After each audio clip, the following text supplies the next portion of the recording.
Such language must interpreter invoke, unless it might be writ or somehow spoke. How may we bridge the gap to end this plight?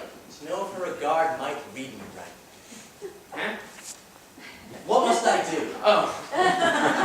Don't worry, we'll explore. Let's go inside and ponder this some more.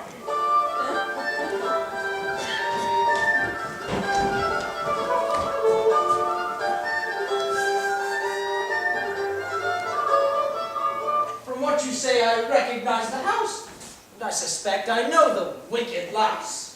Fair heaven, know my heart and do not blame a stratagem intended to defame. You see, Valere is the name the man goes under. I did. That's just as well. Such stupid blunder. Go in now, and I'll have a word with this young rake. This may appear an awful risk to take, presumptuous or even boldly crass. But what else might this world allow, alas? Well, let's not hesitate. Here's the door.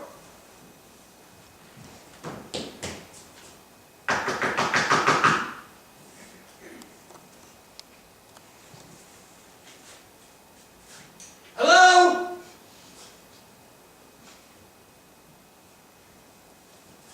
Who goes? Don't think you'll ignore. Now that I know it all falls into place, like he should bow and scrape and wish me grace, but I shall quash his hopes in forceful fashion. Oh! You earned yourself a wicked thrashing! You knocked me down, now you blocked the way! Oh, sir, may I? I have some things to say. For me, sir? You! And there is how you're known. Yes, sir. I'd like a word with you. Alone? I place myself firmly at your service. I want no help from you, sir, since preserve us. It's I who come for you, and with a notion For me? you need feel such fond emotion. But, sir, I never dreamed of such a boon. To have you as my guest. We'll change that tune. Won't you come in? No. Out here will be best. I beg, dear sir. I'm not here as your guest. Inside, I clearly hear your every word. This is my spot! Well, if you will not be stirred. Sir, since our guest will break from our tradition, bring out a chair. I'm not to talk from this position. Can I allow? Yet more obsequious. To be rude to one who comes to see us. The rudeness which gives me the greater shock is when one will not hear another talk. I shall gladly follow your command. That's good. Such courtesies I'd banish if I could. Will you then hear me now? Sir, with great joy. And let us speak directly. Don't be cold. You know, I think perhaps you know quite well that I am patron to young Isabelle. Yes? That's good.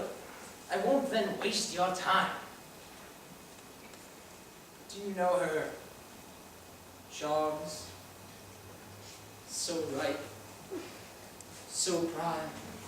That led me to profound anticipation of when our love should know its consummation. No. Then henceforward, know whom she adores. You must forego your suit to make her yours. My suit? Yes. Come now, there's no point in pretending.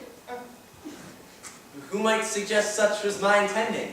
A one whose word's as good as she who said them. But who? Herself. Herself? Yes!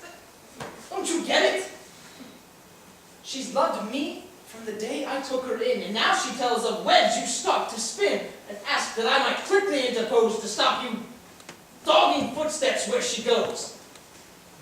However now you try to disguise her heart to read the language in your eyes. They screamed of love, and now she asks that I acquaint you with the fact that we are entering a holy pact. Over now you sigh, and stare, and gape. You stimulate her only to escape, and then you'll end your suit, sir, if you're smart.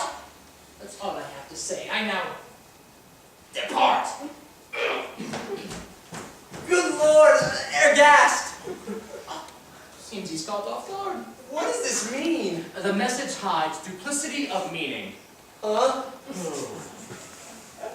I don't think it reveals the way she is leaning. Oh. If she desired to end your fond pursuit, she'd find some other way to give the boot.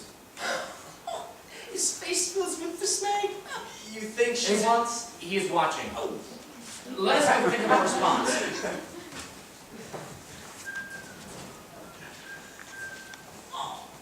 His fear feeds his amazed expression. Seems her words convey a strong impression.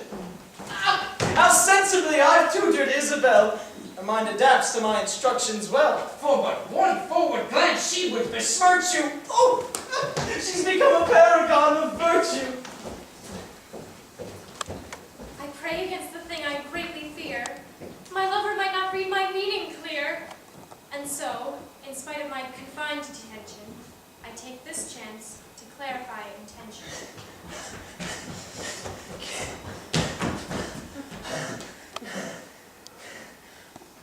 I have returned. What passed between you two? Oh, your words distempered every breath he drew. At first he held steadfast to keep things mum, but when he found 'twas you these words came from, he stood aghast and speechless as stone. I think we'll find him leaving us alone. I fear I find you're wrong on that account. He'll not relent his efforts to surmount. What makes you think he hasn't had enough? I fear he feels it's nothing but a bluff. For, as you left, a man out in the street walked 'neath my window, managing to greet me in the name of his intrepid master. I tried to cut him off, but he moved faster. I went to close the window with a chime when box flew in with love letter inside. I would have tossed it after him, the knave, but he was gone without a word or wave. Thus was I left alone. I'm quite despoiled.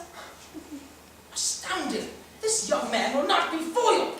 My honor calls for this to be returned. Both box and letter must be quickly spurned. But such an errand begs for some assistance. I can ask you. You must, at my insistence.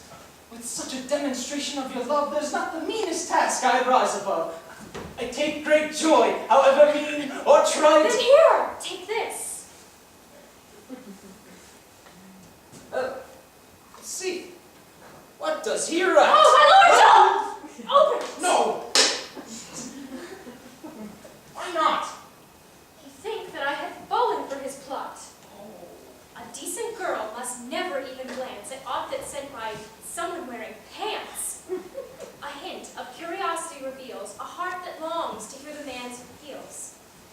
Thereby, to protect my maidenhood, rejections must be firmly understood. We must defeat the plans which he is hoping by giving it to him as yet unopened. And we can't send that message with much zeal if it appears we've tampered with the seal. Thus will he give up in his fond chase when you should throw this box back in his face. Has ever a woman reasoned so forthrightly? My love for her increases nearly nightly. The discipline I've taught you has taken hold, and as my wife, you're worth your weight in gold. Forgive me if I speak from intuition. Go on and open it. It's your decision. No, I follow your hypothesis, and I can't see a single flaw to this. I will throw this back in his face, just as you please, and come back home to set your mind at ease.